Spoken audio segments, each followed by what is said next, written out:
how you guys started your business. So, And are you related? No, actually, it's funny that you say that because we get asked a lot if we're sisters. That's the because first people question. are too hesitant to ask us if we're twins, so they always go with the Are you sisters sisters question first? first. So, yes, we are related. We're identical twin twins. sisters. We've been in business for 26 plus years now. wow, Ooh, yeah, a lot of years. Practice like saying that in sync. We don't. You know, You it's will amazing. find in this conversation where we finish each other's sentences. All the time. Some people think it's rude, but we're used to it, so we just roll with it. Yeah. So we started it, our first careers were actually marketing and telecom. And when we stepped out of the workforce to have our kids, we were like, we want to do what we love. It's not that we didn't love our first careers, but we recreated ourselves around our families, and we've been doing it ever since. Well, it's a little bit more to the story than that, but we grew up doing a lot of sewing, canning, baking, everything kind of 4-H. Our Flower grandmother, arranging, our antiquing. grandmother and our mother, my mother wallpapered for a living to get extra money. Our great uncle had an antique store. We would come home and our bedrooms would be moved around and stuff like that. So organically, we were always around it. And our father was a commercial electrician, and then they went into building. So we were always around construction and everything home. So, but by the time we stepped out of the workforce, we both had already designed our own homes, and we already had friends asking us to help them with their homes. So that's really what launched us. At that time, we actually designed and sewed everything ourselves too. So we also had the fabrication side, and we were getting asked from other people, other designers, to actually fabricate for that. So when we kicked off J&L, everything that we designed, we also sewed and made and installed for them. So it was a extremely, when something went up on the walls or we delivered something, it was just such a proud moment that we'd actually created it in our mind, made it, and then installed it. So that was like a piece of art. It was. Everything in design is a piece and of so art. I think that gives us a great appreciation for a lot of things that goes into our business, because we do know how many hours it goes into it. For the fabrication side, whether it's a simple pillow with a zipper and all the work that goes into that, or well, I think it's also drapers. the resources, the upholsterers, the artists, the furniture makers, the cabinet companies that are rubbing finishes on and rubbing finishes off to get the color exactly that you want, or they're spending hours a day distressing on something. Because we come from a place of creating ourselves, I think there's just an appreciation of all the resources that goes into each element that we put in our designs. And you work with the best of the best with material. The best of the best. Yes, I mean, I think that's one of the things that the amount of years and experience that we have is having those resources. I think it's one of the things that our clients like most about us is vetting all of those contractors and the resources so that you don't have to worry about that part of it. Well, I think it's also in creating a curated boutique look for each client, knowing that we've heard something from the client or we've seen something, about their travels or a color that they're drawn to, that then we can create around. And so I think that that's something that's really special to the clients, is that we just listen. So that's kind of the word on the street when anybody talks about you guys is just that attention to detail and working with the best of the best and your reputation. How did you get to that point? You told me a little bit, but is there more to it? It's actually a great question. I think we've worked really hard for it. We spend a lot of time, even with contractors, vetting them even in our own homes. Right. How do you get to that? I think is by trial and error a little bit. Lots of research. We do a lot of research. And the community is so important for things like that. Think about all the people who move into the area and don't know a doctor, they don't know a plumber, they don't know anything, right? So we, in different instances, it may be a new experience for us. It may be a new design that we have in our head, but we've never actually implemented it before. And it's a matter of going out and really doing the due diligence to make sure. And I think experience also helps us to ask the right questions. So we do a lot of destination properties now, and people always ask me, like, how do you get a great resource when you go into a new country, a new part of the country, right? So we did one in Jackson Hole, Wyoming, and I had to find a new receiving company. I had to find a new painter. I had to find a new contractor. And it's because of experience we know what questions to ask that helps vet it for the clients, because the clients want it to be seamless. That's what we all want, right? We want to all have a great experience, so that we feel confident and the person that you're hiring to do something for you, you trust. And we take that very seriously. You know, that it's a pressure, but we take it on because we want to deliver that kind of service. For sure. I mean, Lori and I like to kind of give the analogy of a high-end hotel that people stay in around the world, right? How you feel when you first walk in. What does that feel like? The experience of everybody you come in contact in the relationship during your hotel stay. And that's one of the things that we try to strive for with communication, what the overall experience is, what our behavior is, what our contractors' behaviors, what the communication's like, all that kind of good stuff. Right. And they do. They look to us to be the quarterback, right? So if we are doing a renovation, they don't necessarily want to direct with the contractor. They don't want to talk to the painter. They don't want to talk to the countertop person. And so we're their front person, and we want to make sure that all the information is going through us, seamless, and that they love it and stay excited, because people get fatigued, you know, and for us it's exciting. I mean, we're delivering their dream, and we want that to be exciting for them too. It is true. We love what we do after all these years. I mean, but despite, you know, different things that have happened over the course of the years of the what we call learning opportunities, right? We still love it because no two projects are the same, no two clients are the same, and trends are changing. And I think for our Type A personalities, that's probably what's kept us in business so long. Personalities, just listening and watching you guys. You guys seem very similar, right? In presentation and attention to detail. It's interesting you say that, because it wasn't until Zoom came in that I realized I actually have a slower speech pattern than she does. Yeah, I think I run.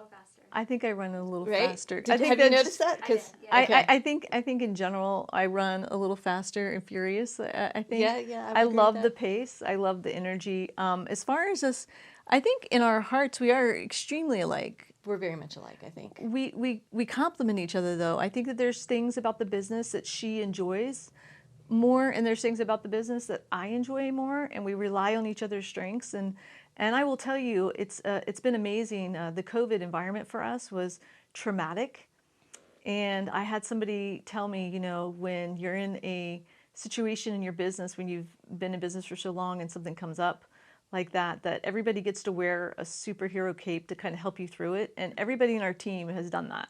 We've all found what all of our strengths were, and really rely on each other's strengths. And that's hard when you're a twin, because you don't want to think one's better at something than the other one is. And we definitely have our lanes that we like to stay in, or things that are nearer and dear to our hearts, or easier for us because it comes natural.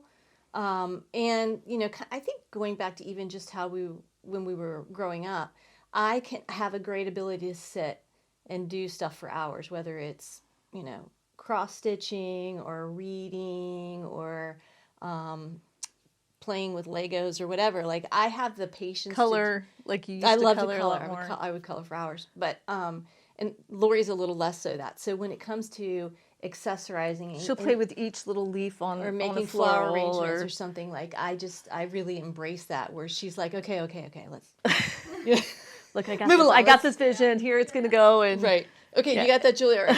Yeah. And then she goes into the next thing. Yeah. So when you guys were talking about the pandemic, yeah, was that what you're talking about, the learning opportunities? Yes. Yeah. Oh yeah. Yeah. So, oh my gosh. So COVID in our industry, it was the most disruptive thing in 26 years that we've ever had. I mean, we weren't getting correct information, and we were really worried about our integrity of, like, we couldn't control anything. It was the first time. And I would say we're control freaks. I mean, our clients pay us to be control freaks, right? To manage a process for them. I was using Type A personality. Well, I mean, you need to. And what we had to do, and it's amazing, like, we're coming out of this better business people, because we had to put policies and procedures, logistics into place that we never would have had to do if the pandemic didn't happen, because you know, timelines were different from one industry to the other. So we could get a couch maybe quickly, but we couldn't get what I say from one segment of our business to another. It was different, and it's even different now coming out of the pandemic. So now we're having to readjust. But, you know, just to your point, like, some of the challenges we thought, are we going to let a pandemic like really impact our business, or are we going to figure out what the workarounds are? So like Lori said, policies and procedures, really understanding and Tracking systems a lot better really now. getting into our business model of what is the right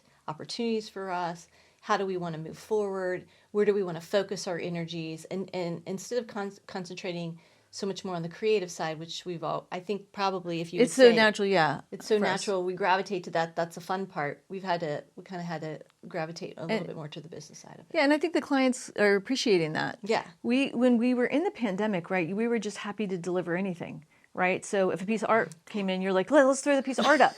Whereas true. before we were gratification, yes, yeah. So before we would give them, whole room visions, like we would deliver in a room, and now it became give them anything to keep them excited because it may be 6 more months before the next thing comes in. It was and so, crazy. yeah, we spent a lot of more time being busy just to try to deliver anything instead of controlling it.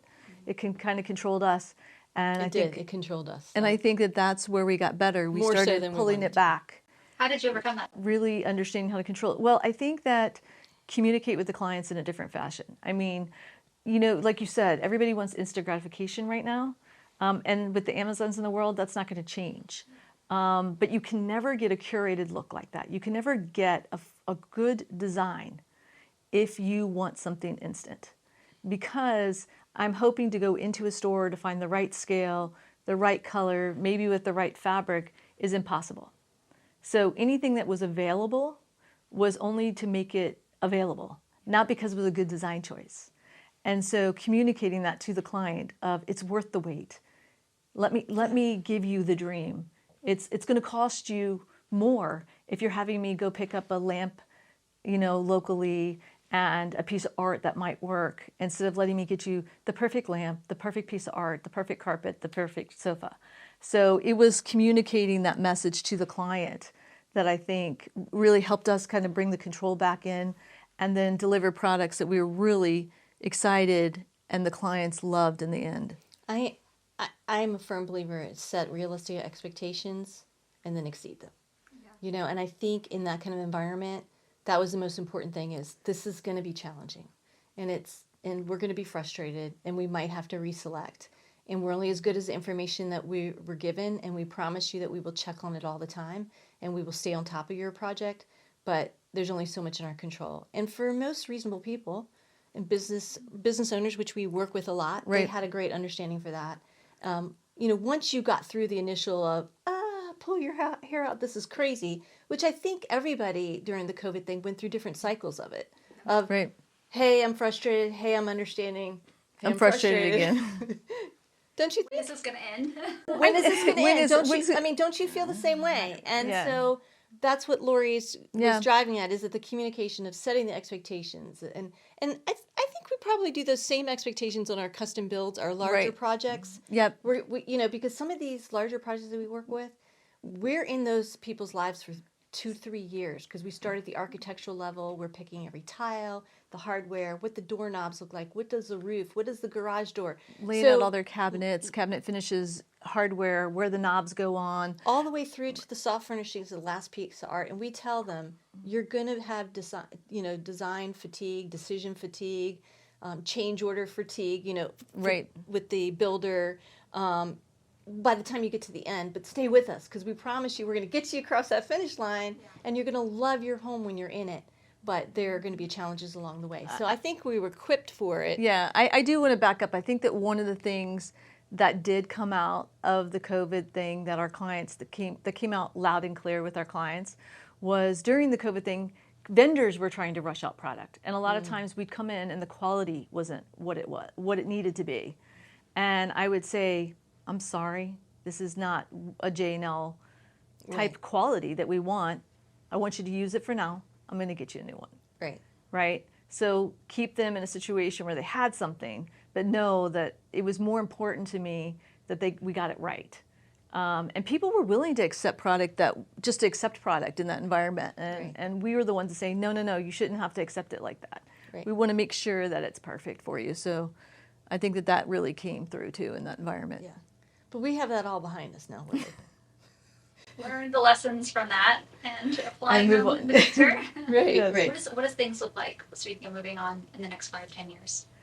Ooh, that is a Nice great question. We're still. I'm Let's see. kind of curious, like how you answer it versus Yeah. how I answer it. So it's interesting because we have two of my boys now working for us, which was a shock to both of us that they wanted to stay around. wanted to really join the team, and they're embracing it and they love it. And I think that it would have been different we if would be remiss if we didn't say that it's been incredible adding men into our office, and getting a different perspective. Yes. And of course, we also like working with the youth because they come on board with the technology that we don't necessarily have. Or it's that they're better at it and quicker at it, and we've been able to push our company to having leading technology, and I think that's important. All right, so you go first. Okay, so you go first. So 5 to 10 years. So like I said, we're opening the kitchen and bath showroom, which we're super excited about. We brought in cabinets 8 years ago now. I thought we just said it was like 10. It goes by quickly. And COVID, we don't consider those COVID years. Yeah, that's like a dark hole. Yeah. No, so it has been 10 years. Yeah. And my oldest son is our cabinet designer, and he is a genius. I mean, he sees how it's put together, and we just look at him and go, can we just make it pretty? And so I think it's now about building a legacy. Before it was building something together that we loved and wanted to share it with anybody who would let us. And now it's really about building a legacy. And so I think that we're in it for another 10. Yeah. I was just going to more. I want to be a I never want to quit. Yeah, so my life changed a little bit this year. I became a grandmother for the first time. Oh, congratulations. Thank you so much. And he is just pure love and light. I mean, I just love it, right? So yes. I think that's probably why Lori's like, are we on the same track? Because you don't want to lose those moments and you don't want to lose that time and you want to be able to embrace it too. But I can tell you that I also know that what would I do if I didn't have J&L? It's such a part of my life. So we have two marriages. We're married to each other in the business, and we're married to our spouses. I think we have some lofty goals. I mean, obviously, we want to open the new showroom. We want to expand the cabinet division. We love that part. Had no idea with my OCD personality, and I say that because I love things organized, and kitchen design is all about that. Or cabinet design is so much about that functionality and that organization. And while I always kind of did it peripherally, now it's such a mainstay, and I really love it. So I know that part of our business will grow. We've toyed around with online design or online website, like Lori and Julie's favorite things. Right. We'd love to have a website store of the designers. The designers picks, because there's so much that we have, like we buy from all over the world. So there's like certain things I like to get from here and certain things I like to get from there. And I'd love for... Do you remember the Home and Design that one year where they asked us at Christmas, in their Christmas edition, they asked us, like, give us like one of your favorite gift ideas. And then everybody kept calling us to buy it. And mine was like a bed tray. It was a breakfast bed tray. And yours was like a really beautiful decorative frame holder, like for a bookcase. And we sold so many of those because people liked it. So I'm like, Lori, we could do this on an online store of these things that we kind of curate.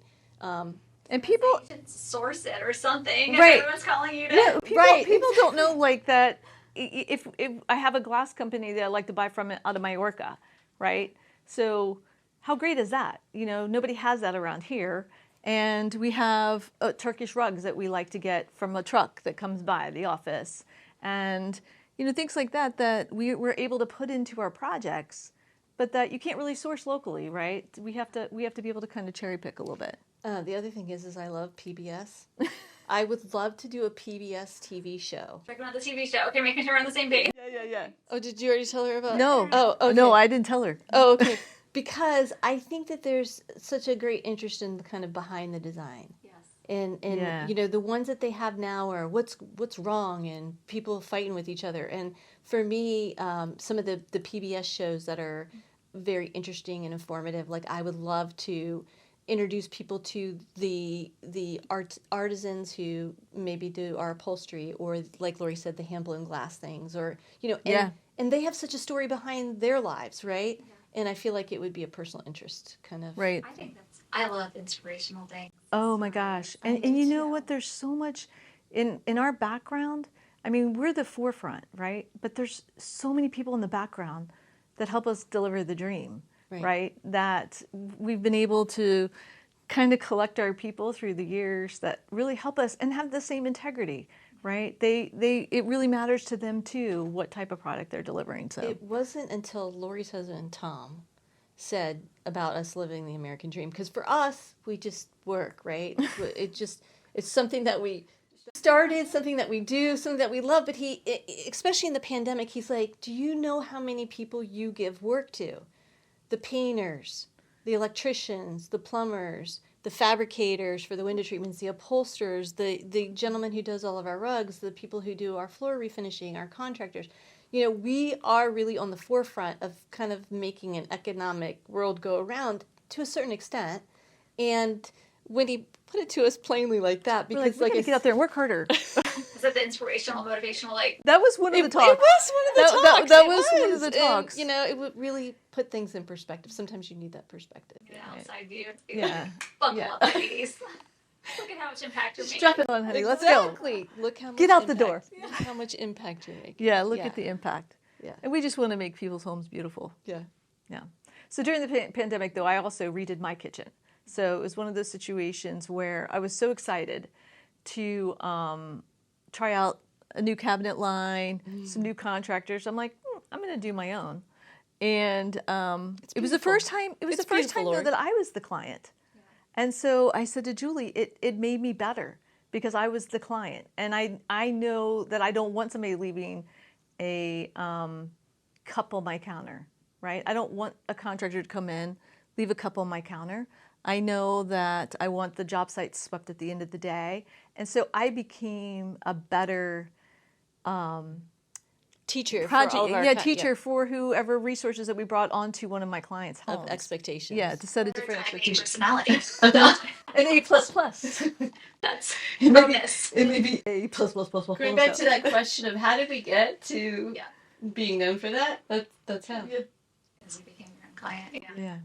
I think that's where a lot of business owners, it's hard when you're in it all the time from the business owner perspective, because we've done it ourselves. We've heard I've heard my other business friends kind of complaining about certain, I can't believe they got upset about this thing. It's not a big deal.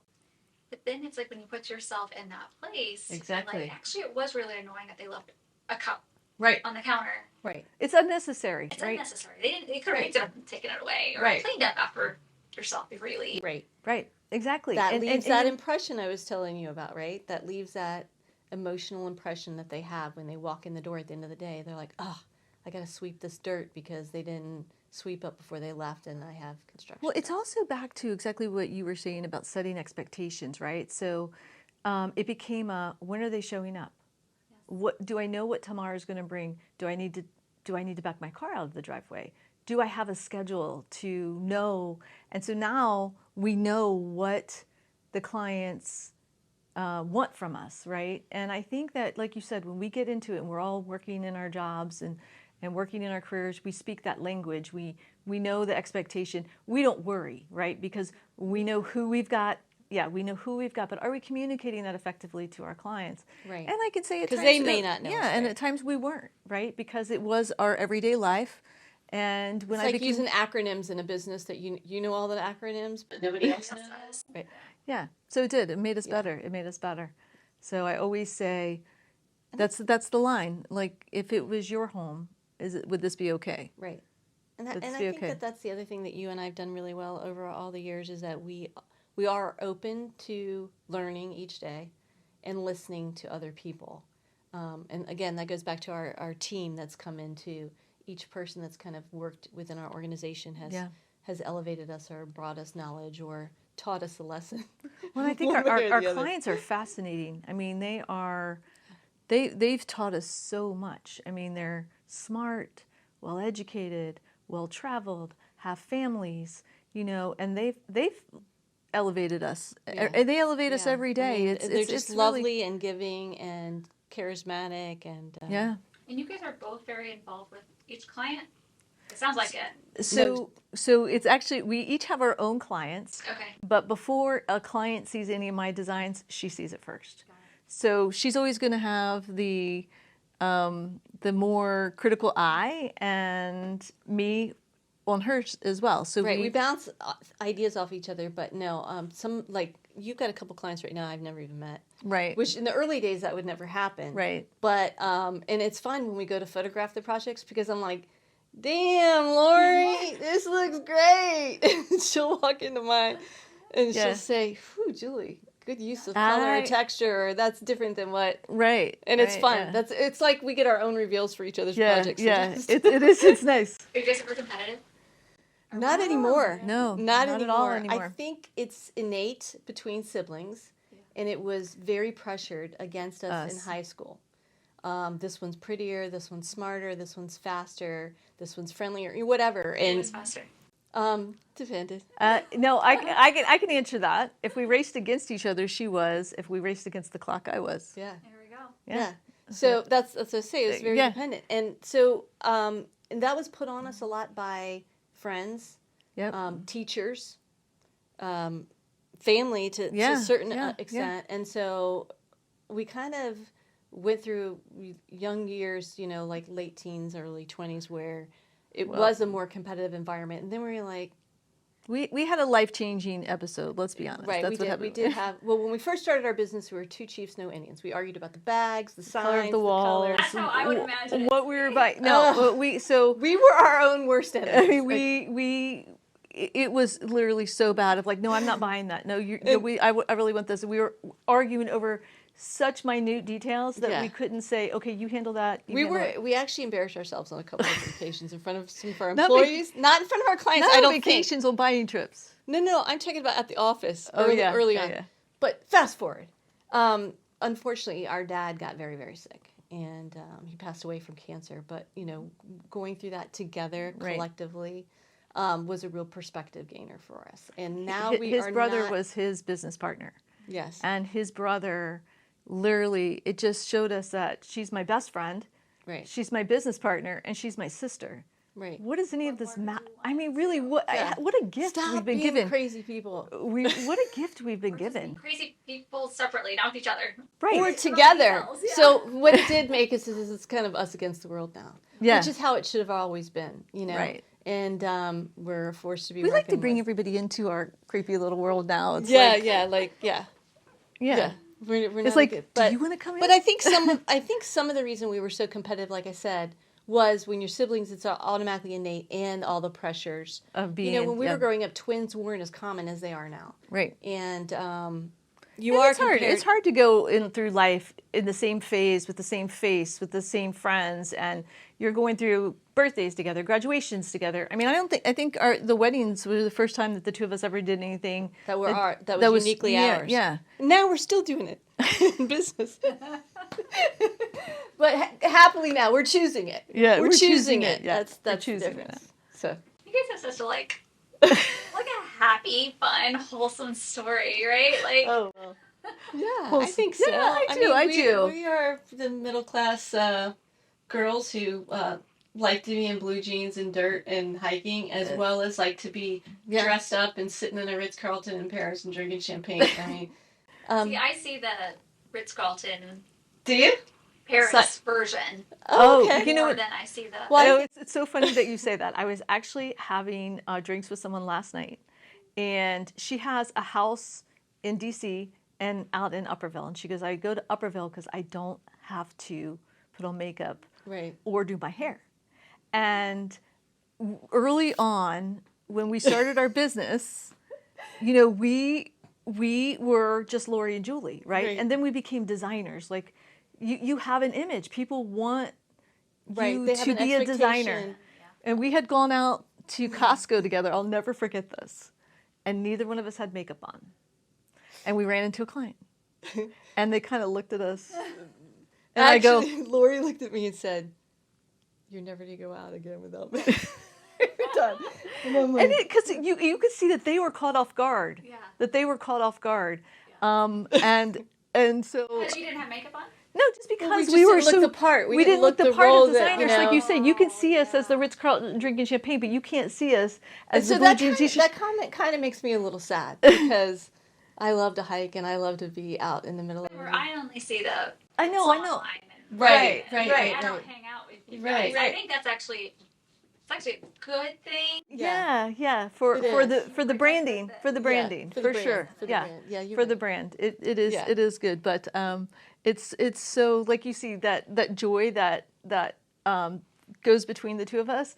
I mean, to us, we're still little girls. We're still each other's sisters, and so the morning starts with me taking this picture of myself, going, "How am I going to make this look good today?" You know, and she'll go, "Girl, you're not going anywhere like that."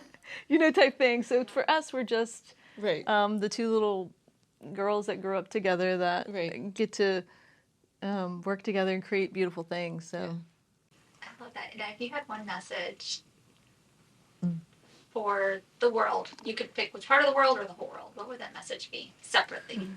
Ooh, you go first on that one. You can do anything, and information is power. Why? Why?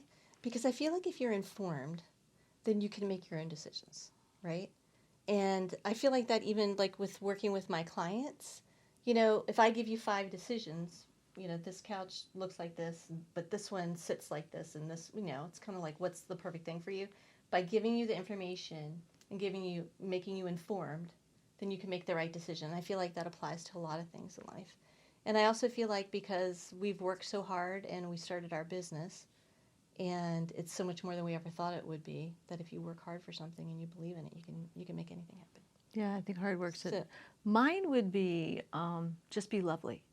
It costs nothing and it changes everybody's experience. Yeah. What do you mean by lovely? So I have a thing called the lovely factor. That's just my thing. It's like, just be lovely, because if you meet somebody on the street and you think that they're in a beautiful sweater today, why not tell them? You feel that, you think that, share your joy. Just share your joy, and it takes nothing just to be lovely. Right. And I think we get that graciousness from our mom and our grandmother. I would agree with that. That was how we were raised, and just being kind. It's free. I just love that response you get back. I mean, it is a total pay forward always, right? You'll always get a smile back, or you'll always see their face light up, or even in an experience that you're creating from somebody, it changes the trajectory of that person's day. And I think that would be mine. Right. I mean, just having my grandson, if you smile at him, he smiles back. How right? old is he? He's 7 months. Okay, little. Yeah. So, but that's kind of. I've lost her forever. I mean, she's gone. No, but if you smile at him, he smiles back, and it's the same principle. You know, that kind of that innocent kindness that is makes the world go around. Not the best days at 7 months. It's starting to fill out a little bit. Oh, he's delicious. He is. He is.